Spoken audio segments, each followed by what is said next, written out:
Hello and welcome once again to another video in the SM2 training series. The topic in this one is adding a user. It's pretty basic, but important nonetheless. When initially deployed, the commissioning phase of the project includes importing your user and asset lists so you can start using the system right away. But obviously, over time, you will need to add or deactivate users as employees are hired while others leave. So let's take a look at how to add a new user and what the user profile looks like in SM2.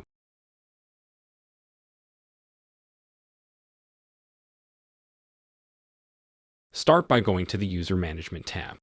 It is the second one from the left.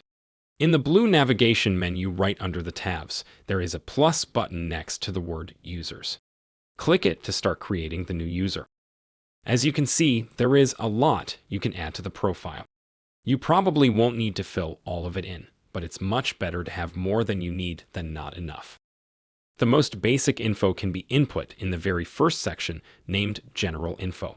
Fields include the user ID, name, and language. As of this video's production, SM2 can be used in English, French, and Spanish.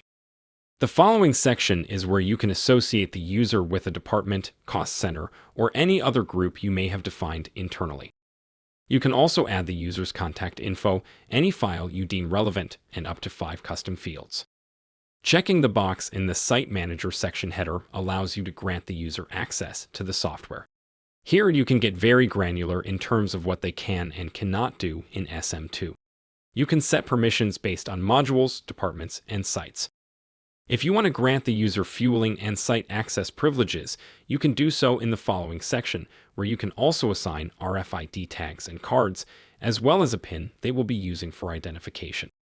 The following section pertains to various mobile app privileges, while the following one lets you specify which trade to associate with the user. This is used mainly by SM to maintain when calculating the total cost of a work order, which comprises both equipment and labor costs. And finally, you can add any number of images to the user's profile. For instance, you can do this to put a face to the name. User profiles in SM2 are quite robust, but as you will soon see, vehicle profiles are even beefier. Thanks for watching.